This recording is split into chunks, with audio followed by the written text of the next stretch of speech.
Kalau saudara lihat orang dapat hadiah mobil yang indah, kalau dia dapat hadiah, saudara mengatakan, saya harap apa? Nah, anak ini ditanya, you wish what? Apa yang kamu harap? Dia berkata, saya harap satu hari saya bisa juga belikan mobil untuk adik saya. Dia wishnya apa? Kalau kita wishnya dapat mobil yang sama, betul tidak? Ya. Coba saudara ada teman, dia bilang, wah, gue ini baru dapat program dari pemerintah, mobil itu dapat 4.500 ya, dan bisa beli mobil baru. Kita semua mengatakan, di mana supaya saya bisa dapat juga. Tapi anak ini tidak. I wish I can give also a car to my brother. Nah, ini kasih. Orang lain memikir bagaimana mendapatkan sesuatu, kita berpikir bagaimana kita bisa melakukan, memberikan sesuatu kepada orang lain. Dunia ini adalah dunia yang mementingkan diri sendiri, semuanya pikirkan diri sendiri. Nah, kita orang Kristen terpanggil menjadi garam dunia. Kasih dengan perkataan, dengan watak kita, dengan perbuatan. Yang terakhir untuk hari ini, sebelumnya saya mau singgung satu orang yang berkata begini, better a heart filled with love than a mind filled with knowledge. Jadi katakan lebih baik kita ada hati penuh kasih daripada otak kita penuh dengan pengetahuan. Yang terakhir, garam itu berfungsi juga sebagai pengawet. Kita tahu orang Indonesia semua suka makan ikan asin. Kalau saya pulang ke Indonesia, di pesannya, Pak Bob jangan lupa beli ikan teri Medan. Sudah pernah makan tidak ikan teri Medan? Ada orang Medan sini tidak? Ya, ikan teri Medan itu kita ketawa-tawa, ikan teri Medan, waduh enak sekali sekali. Ya, itu semua diasinkan, ya, harus memakai garam. Nah, di dalam Alkitab ada memberitakan kepada kita, Allah melakukan perjanjian garam kepada Abraham, perjanjian garam kepada Daud. Itu perjanjian garam artinya tanda kesetiaan Tuhan. Jadi garam menjadi pengawet adalah sebagai tanda kesetiaan. Saudara tahu di dalam politik, ya, khususnya di Indonesia, di dalam politik Indonesia orang mengatakan begini, tidak ada sahabat yang kekal dan tidak ada musuh yang abadi. Lihat saja Pilpres yang lalu, Megawati partneran dengan siapa? Siapa? Prabowo.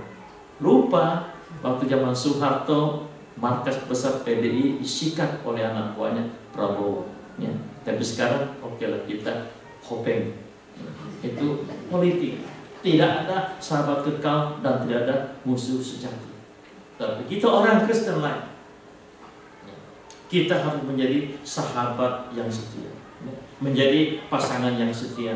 Di dalam pelayanan kita menjadi orang yang setia. Perjanjian garam dalam Alkitab adalah menyatakan kesetiaan. Mari kita lihat satu ayat di Matius 23:23, di mana Tuhan menegur orang-orang Farisi. Dia kata begini, celakalah hai ahli Taurat dan orang Farisi, hai kamu yang munafik, sebab persepuluhan dari selasi, adas, manis dan jintan kamu bayar, tapi yang terpenting dalam hukum Taurat kamu abaikan, yaitu keadilan dan belas kasihan dan kesetiaan. Yang satu harus dilakukan dan yang lain jangan diabaikan. Di dalam Amsal pasal 3:3 dikatakan begini, janganlah kiranya kasih dan setia meninggalkan engkau, kalungkanlah itu pada lehermu, tuliskanlah itu pada loh hatimu. Nah, saudara, di dalam dunia ini sekitar kita, ya, banyak orang yang tidak setia kepada pasangannya, tidak setia kepada keluarganya, tidak setia kepada sahabatnya, ya, tidak setia kepada panggilannya. Banyak orang yang merasa dikhianati oleh teman-temannya di kantor. Kemarin saya berbicara dengan seorang saudara yang baru di layoff dari pekerjaannya. Ya.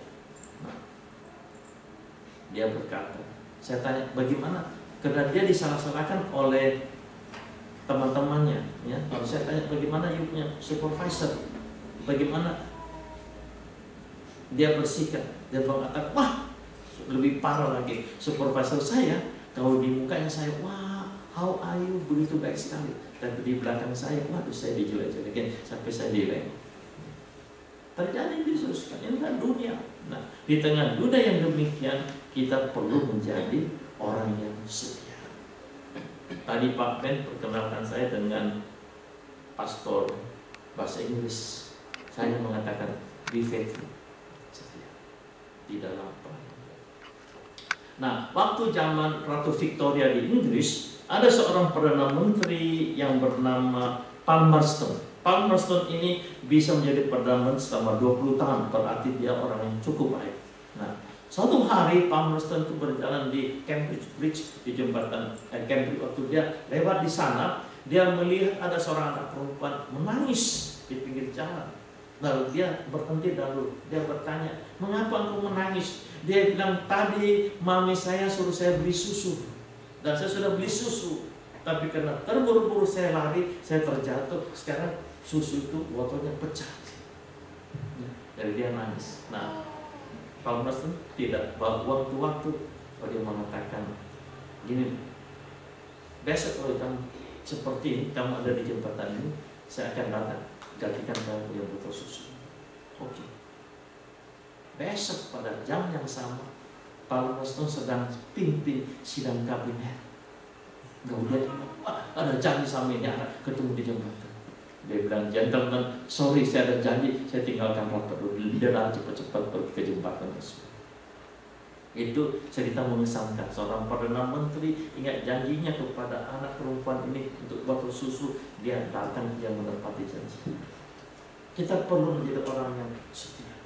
Setia di dalam hidup ini, setia di dalam keluarga kita, setia di dalam panggilan kita, setia di dalam pekerjaan kita, setia di dalam pelayanan kita.